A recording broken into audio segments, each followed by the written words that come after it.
जय श्री कृष्ण। गीता धाम गुरुकुल में आपका फिर से स्वागत। पाठ नंबर 11, क्लास 6, 11 तारीख 11/12/2020, विषय हिंदी, जिसमें आपको मैंने एक पाठ पढ़ाया था हेलन केलर का, जो बचपन से अंधी थी, नहीं सुन सकती थी, फिर भी उसने बहुत कुछ किया। किसको? पेड़ों को छू करके, किसी भी चीज़ को छू करके, और उन्होंने बहुत कुछ सीखा। तो उसका नाम क्या था? हेलन केलर नाम की लड़की थी। 1880 में उसका जन्म हुआ था और 1968 में उनकी क्या हो गई? मृत्यु हो गई थी। ये एक ऐसा नाम है जो घोर अंधकार के बीच में रोशनी देता रहा है। घोर अंधकार, कितनी भी अंधकार, फिर भी उसके अंदर रोशनी देता रहा है। कल्पना करो कि जो नहीं सुन सकता हो, नहीं देख सकता हो, फिर भी वे पढ़ना लिखना और बोलना सीख ले। कल्पना करो, अमेजन यानी कल्पना करो कि जो नहीं देख सकता, नहीं सुनता, वो भी पढ़ लिखना सीख जाता है। भरपूर आशा आकांक्षा के साथ जीवन जीने लगे और उसके योगदान दुनिया के लिए यादगार बन जाए। क्या है? भरपूर आशा और आकांक्षा के साथ में जीवन जीने लगे। क्या जीने लगे? जीवन। ऐसी थी हेलन केलर, वो लड़की थी, ऐसी हेलन केलर थी।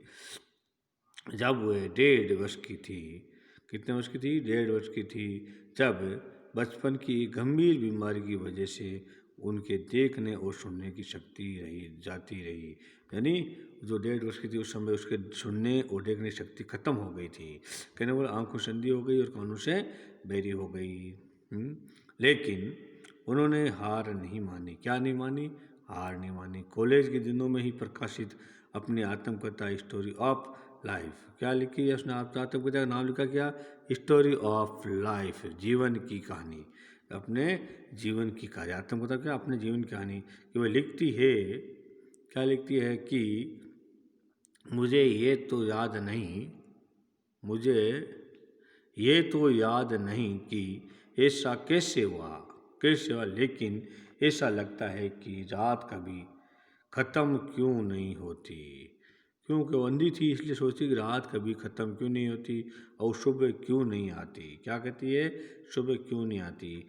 दुनिया की सभी भाषाओं में इस किताब का अनुवाद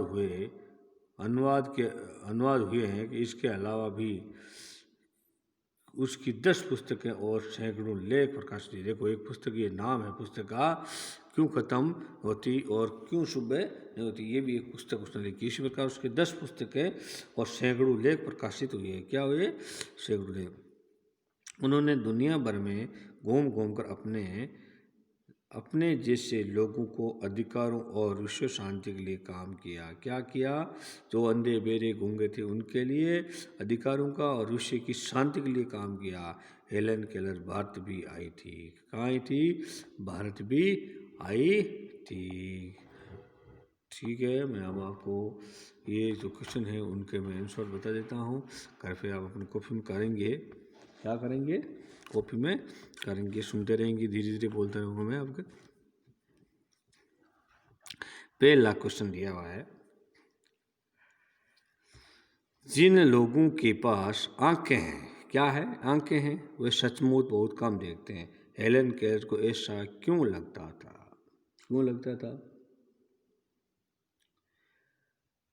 क्योंकि जब प्रकृति की वस्तुओं का स्पर्श करने से दृष्टिहीन व्यक्ति को इतना आनंद मिलता है तो उन्हें आंखों से स्पर्श देखने से तो मन मुग्ध हो जाता है। क्या हो जाता है? मन मुग्ध। परंतु आंखों वाले लोग दुनिया की रंग बिरंगी वस्तुओं के प्रति वैसी संवेदना नहीं रखते हैं, वैसे विचार नहीं रखते हैं। क्यों? जिसकी आंखें होती है वो ऐसा विचार नहीं रखते हैं, उनको नहीं जान जाता है। क्यों? कि वो दुनिया की सब कुछ देखते हैं। लेकिन जिसके पास आंखें नहीं है वो एक प्रकृति का आनंद छू छू करके लेती है, जैसे पेड़ पौधों का, पत्तियों का, फूलों का। ये ठीक है ना? इस प्रकार से इसका उत्तर हुआ। सेकंड क्वेश्चन, प्रकृति का जादू किससे कहा गया है? प्रकृति का जादू, प्रकृति जिसमें हम लोग रहते हैं उससे। तो ये क्या है? एक पेड़ पौधों की बनावट है, यानी तरह तरह के पेड़ पौधों की बनावट और वस्तुओं का परिवर्तन, बसंत में फूलों का खिलना, पंखुड़ियों को मखमली छत्ते, बागों में गाते हुए पक्षी जैसे मोर है और अंदर कौवा कौवा क्या तोता है और कोयल है, इस प्रकार कल कल करते बहते झरने, जो झरनों की आवाज़ होती है वो, और चीड़ की पत्तियों और घास से ढके हुए मैदान। तो क्या होता है, चीड़ एक पेड़ होता है, उसकी पत्तियों से और ढके हुए मैदान आदि, घास से ढके हुए मैदान, सबको प्रकृति का जादू कहा गया है। किसका कहा गया है? प्रकृति जादू। बरसात का होना, ये करना और हवा का चलना, ये सब क्या है? प्रकृति के जादू है। क्या है? प्रकृति के जादू है। क्वेश्चन नंबर 3, कुछ खास तो नहीं है, हेलन के मित्र ने ये जवाब किस मौके पर दिया और ये सुनकर हेलन को आश्चर्य क्यों नहीं हुआ? आश्चर्य क्यों नहीं हुआ? किस मौके पर दिया? देखिए, हेलन का मित्र जब जंगल में शेर से लौटे थे, जंगल की शेर से लौटी, तब उसने जवाब दिया कि कुछ खास तो नहीं है। उसने कहा मैंने कुछ खास तो नहीं देखा, कुछ खास तो नहीं है। उसके जवाब सुनकर हेलन का आश्चर्य इसलिए नहीं हुआ कि वह इस उत्तरों का सुनने का आदी हो चुकी थी। क्या हो चुकी थी? आदी।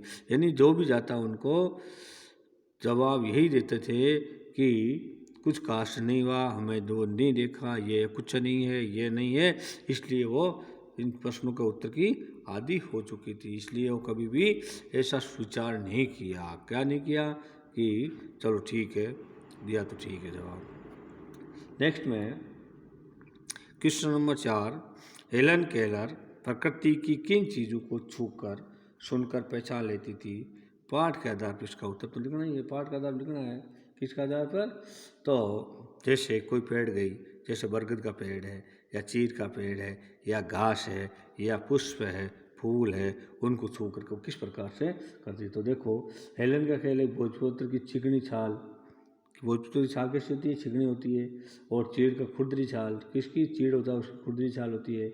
और कलियों और फूलों और पंखुड़ियों की मखमली सतह को छू कर, किसको? मखमल टाइप की उसकी सतह होती है, उसको छू करके और पक्षियों के गीतों को सुनकर पहचान लेती थी। किसको?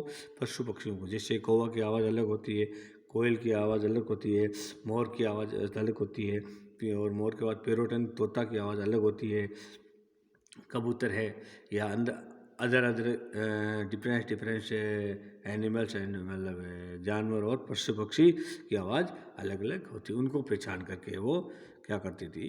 पहचान कर ले, छूकर या पहचान सुनकर पहचान लेती थी।